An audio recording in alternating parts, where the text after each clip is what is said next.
You are listening to Padeepz.com. அடுத்ததா நம்ம receptor organs பற்றி பார்க்க போகிறோம். ரிசெப்டார் ஆர்கன்ஸ்னு என்னென்னா, இந்த organs which are involved in receiving stimuli from the environment. All our sense organs are receptor organs. ஒரு ஆர்கானிசத்தோட சர்வைவில் எதை டிபெண்ட் பண்ணியிருக்குன்னா, இந்த என்விரான்மெண்ட்லேருந்து வரக்கூடிய இன்ஃபர்மேஷனை ஒழுங்காக இன்டகிரேட் பண்ணி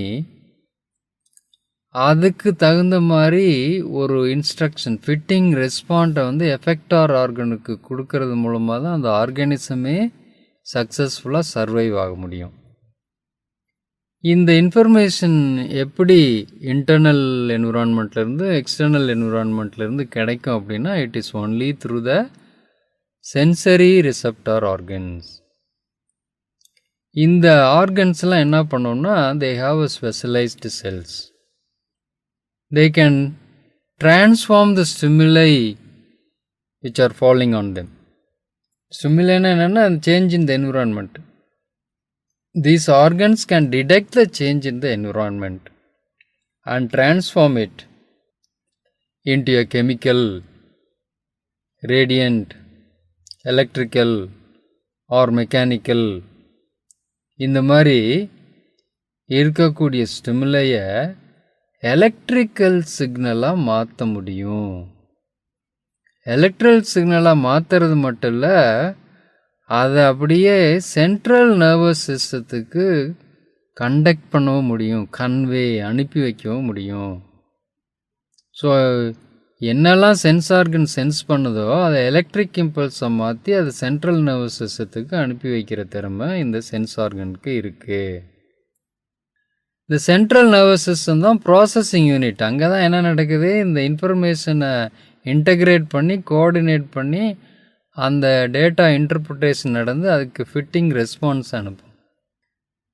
இந்த எபிலிட்டி இருக்குல்ல சென்சரி செல்லுக்கு, அது மேலே விழக்கூடிய சிக்னலை எலக்ட்ரிக்கல் சிக்னலாக மாற்றக்கூடியதுக்கு அதை என்னன்னு சொல்லணும்னா டிரான்ஸ்டக்ஷன் அப்படிங்கிறோம். Converting the external environmental stimuli into a electrical signal is called transduction. அதனால் இந்த ரிசெப்டார் ஆர்கன்ஸ் இருக்குல்ல, அதை என்னன்னு சொல்கிறோம், டிரான்ஸ்டியூசர் அப்படின்னு சொல்லலாம். Sometimes the receptor organs are called transducer. அதில் முக்கியமான ரிசெப்டர் ஆர்கனில் ஃபஸ்ட்டாக நம்ம பார்க்க போகிறது eye. Eyes are the important receptor organs. By visualizing an object, we can get the size, shape, color, luminosity and movement of object in the external world. இவ்வளோ information கண்ணு மூலமாக நமக்கு கிடைக்கும். ஒரு ஆப்ஜெக்டோட சைஸ், ஷேப், கலர், லுமினாசிட்டி, அந்த object வந்து ஸ்டேஷ்னரியாக இருக்கா, moving இருக்கா அப்படிங்கிறத வந்து நம்ம கண்ணு மூலமாக நம்மளால் டிடெக்ட் பண்ண முடியும்.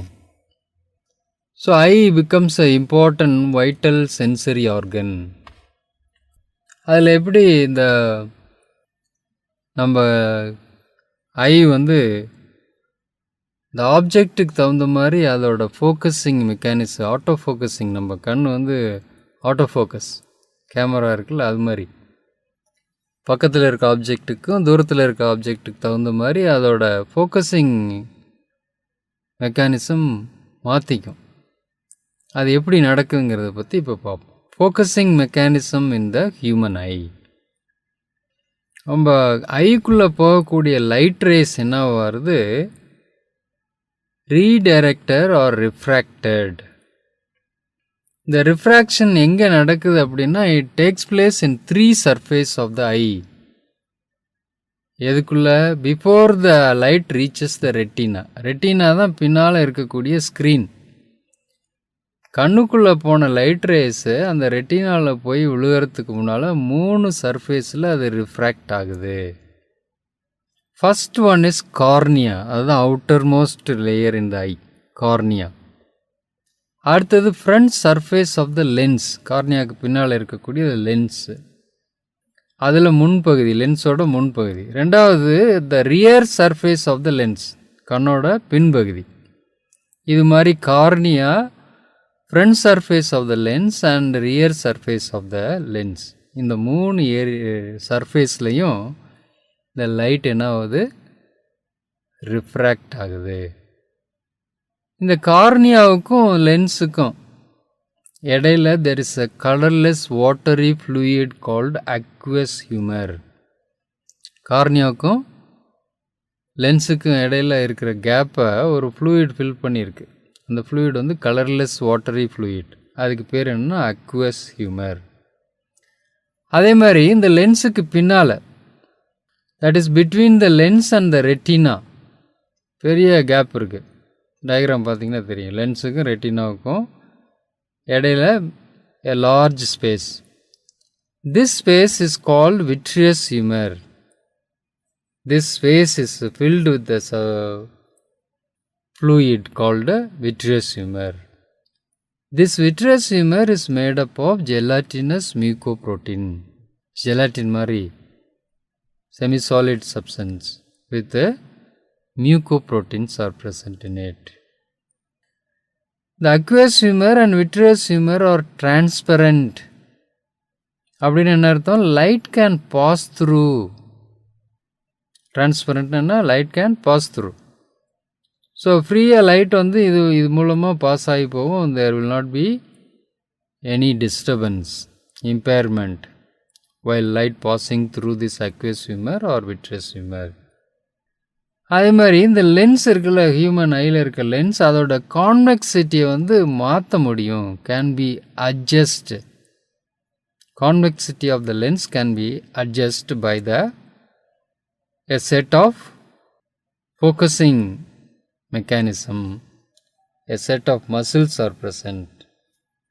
அது எப்படின்னா, பக்கத்தில் இருக்க ஆப்ஜெக்டை பார்க்குறதுக்கும் தூரத்தில் இருக்க ஆப்ஜெக்டை பார்க்குறதுக்கு தகுந்த மாதிரி இந்த லென்ஸோட கர்வேச்சரை மாற்ற முடியும்.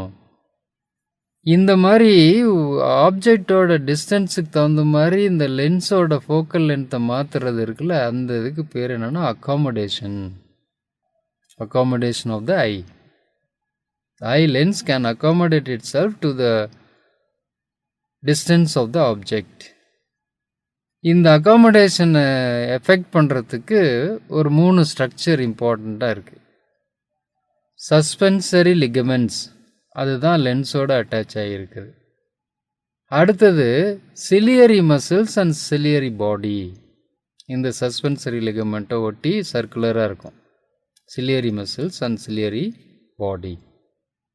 இப்போ இந்த நம்ம ஐ வந்து ஒரு டிஸ்டன்ட்டில் இருக்க ஆப்ஜெக்டை பார்த்துச்சுன்னா என்னாகும், இந்த ciliary muscles R fully relaxed. Ciliary muscle என்ன பண்ணும், it will be in a relaxed state. அதனால் என்னது, இந்த ஆப்ஜெக்ட்லேருந்து வரக்கூடிய பேரலல் ரேஸ், ரொம்ப தூரத்தில் இருந்து இருக்கிறதால parallel race focus on the retina. So a clear image is scene. Object தூரத்தில் இருந்தாலும் இந்த லென்ஸோட கான்வெக்சிட்டியை மாற்றுறது மூலமாக கரெக்டாக ரெட்டினா மேலே ஃபோக்கஸ் பண்ணி கிளியரான இமேஜை பார்க்க முடியும். when the object is brought closer, the refractive power of the eye is increased. இந்த ஆப்ஜெக்ட் அப்படியே பக்கத்துலேயே கொண்டு வந்துக்கிட்டே இருந்தோம்னா என்ன ஆகும், the refractive power of the eye increases by the process of accommodation. அதுதான் ஏற்கனவே பார்த்தோம், அக்காமடேஷன். டிஸ்டன்ஸ் ஆஃப் த ஆப்ஜெக்டுக்கு தகுந்த மாதிரி இந்த லென்ஸோட ஃபோக்கல் பாயிண்ட்டை மாற்றுறது தான் accommodation. So increasing the refractive power result in the increasing curvature of the anterior surface of the length. லென்ஸோட முன்பகுதியில் இருக்கிற கர்வேச்சர் அப்படின்னா அந்த வளைவு இருக்குல்ல, வளைவு, அதை வந்து அதிகப்படுத்துறது மூலமாக பக்கத்தில் இருக்க ஆப்ஜெக்டுக்கு தகுந்த மாதிரி இந்த லென்ஸை அக்காமடேட் பண்ண முடியும், ஃபோக்கல் லென்த்தை மாற்ற முடியும். So if the object is very far, the thickness of the lens will be very thin. When the object come closer the curvature increase, so the thickness of the lens will be more. So தூரத்தில் இருக்க ஆப்ஜெக்டை பார்க்கும்போது இந்த ciliary muscles வந்து relaxed ஸ்டேட்டில் இருக்கும். So when viewing a distant object by stretching the suspensory ligament attached to the lens, இப்படி சஸ்பென்சரி ligament வந்து ஸ்ட்ரெச் ஆகும்போது என்ன ஆகுது? the contour of the lens is altered. கான்டூர்னா ஒன்ஸ் அகெயின் the curvature, வளைவு இருக்குல்ல, அது வந்து மாறுது. எதனால? ஆப்ஜெக்ட் வந்து தூரத்தில் இருக்கிறதால.